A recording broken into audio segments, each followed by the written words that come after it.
বন্ধুরা, আজকে আপনাদের সাথে দুইটি স্বাস্থ্যকর রান্নার রেসিপি শেয়ার করব। একটা হচ্ছে পুঁই শাক আর একটা হচ্ছে কাতলা মাছের কম মশলা দিয়ে কাতলা মাছের ঝোল। এখানে আমি পুঁই শাক নিলাম, তারপর কুমড়া আর আলু নিলাম, আর নিলাম চিংড়ি মাছ। তারপর তেলের ভিতরে কালো জিরা ফোড়ন দিয়ে তারপর চিংড়ি মাছটা একটু হালকা করে ভেজে নেব। হালকা করে একটু ভেজে তার মধ্যে আলু আর কুমড়াটা দিয়ে দেব। আলু আর কুমড়া দিয়ে একটু হলুদ আর একটু লবণ দিয়ে কিছু সময় একটু ভেজে নেব একসাথে এগুলো সবগুলো।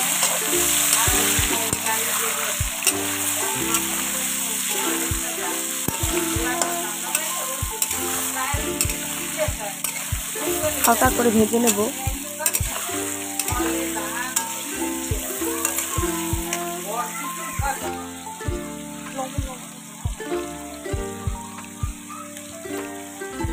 বন্ধুরা দেখে নিন, এখন এই পর্যায়ে লবণ আর একটু হলুদ দিয়ে দেব।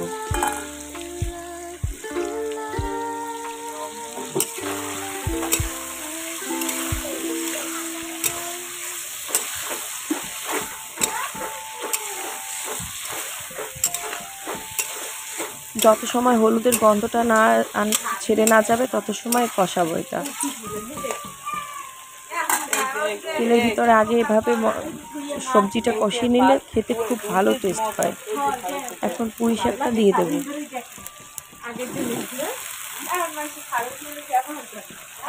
হাত ধুইলে হাতের উপরে প্রেশার পড়লো, মোরা তো ধোনে দুধ ভাবেন লেগে খারাইতে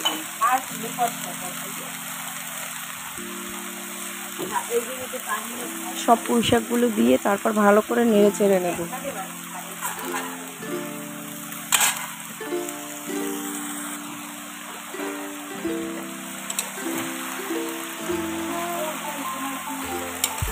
সবজিগুলোর সাথে পুঁই শাকটা ভালো করে নাড়িয়ে একসাথে মিশিয়ে নেব।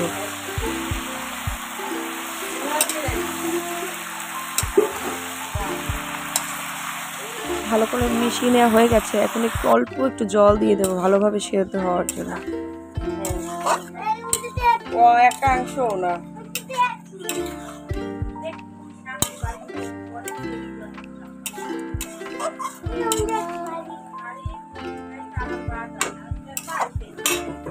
এখন এটা সেদ্ধ হতে থাকুক, ততক্ষণে আমি কাতলা মাছটা ভেজে নেব একটু নুন আর হলুদ দিয়ে। আর বন্ধুরা, আমি আগেই বলেছি আজকে খুব অল্প মশলা দিয়ে রান্না করব, এই জন্য খুব অল্প হলুদের গুঁড়ো দিয়ে মাছটা ভালো করে ভেজে নেব।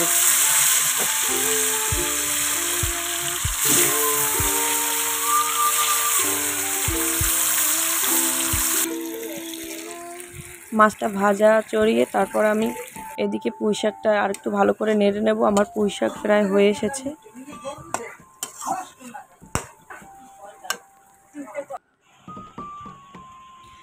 পুঁই শাকটা আমি এবার নামিয়ে নিলাম। এখন আমি মাছের জন্য মশলা তৈরি করব। দেখুন বন্ধুরা, পুঁই শাকটা কিন্তু অনেক টেস্ট হয়েছিল খেতে। এভাবে আপনারাও ট্রাই করে দেখবেন।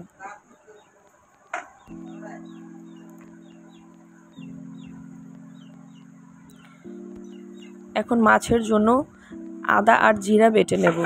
আজকে মাছে কোনো পেঁয়াজ রসুন ছাড়া শুধু আদা বাটা আর জিরা বাটা দিয়ে স্বাস্থ্যকরভাবে রান্না করব।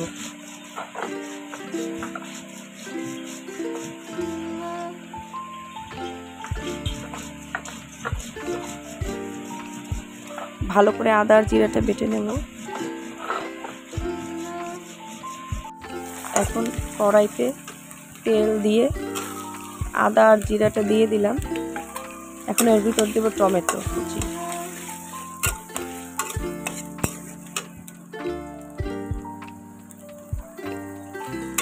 টমেটোর কুচিটা মশলার সাথে মিশে না যাওয়া পর্যন্ত নাড়তে থাকবো অনবরত। এরপর দিয়ে দেবো একটু নুন।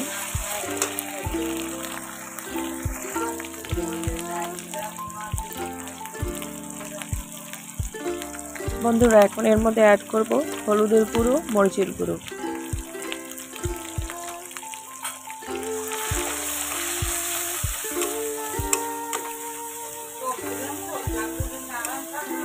ভালো করে নেড়ে নেব।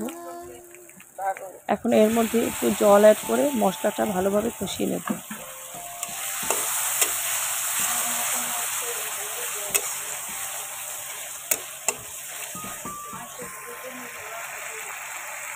তো খাইনি না। দেখুন বন্ধুরা, তেল ছেড়ে এসেছে যখন, তখন এর মধ্যে সামান্য একটু জল দিয়ে দিলাম। আপনারা যতটুকু ঝোল রাখতে চান ততটুকু জল দেবেন।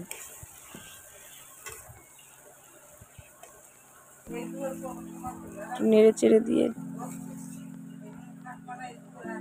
ফুটে ওঠা পর্যন্ত অপেক্ষা করব। ফুটে উঠলে এর মধ্যে মাছগুলো ছেড়ে দেব। দেখুন বন্ধুরা, আমার ঝোলটা কিন্তু ফুটে উঠেছে। এখন আমি এর মধ্যে মাছগুলো দিয়ে দেব।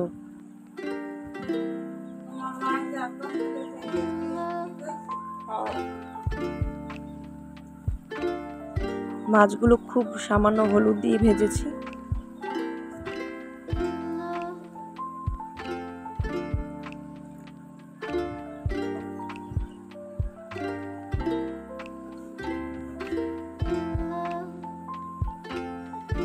টমেটো দেওয়ার ঝোলটা একটু লাল লাল হয়েছে। আপনারা তো দেখতেই পেয়েছেন, খুব অল্প মশলা ইউজ করেছি।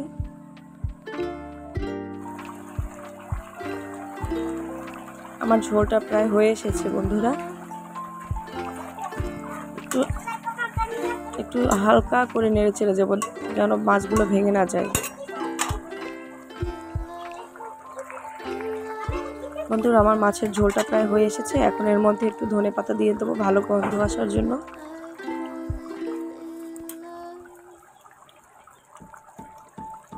ব্যাস, আমার রান্না প্রায় কমপ্লিট। এখন এটাকে চুলা থেকে নামিয়ে নেব।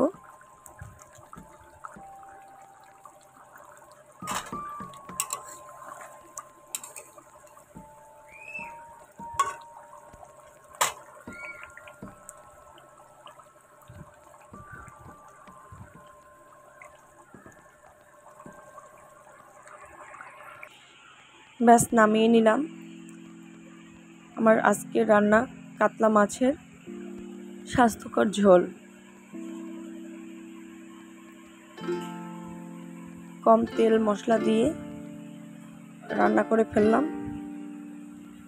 আর এর সাথে আছে পায়েস। বন্ধুরা, পায়েস রান্নার রেসিপি কারো লাগলে আপনারা বলবেন। ধন্যবাদ।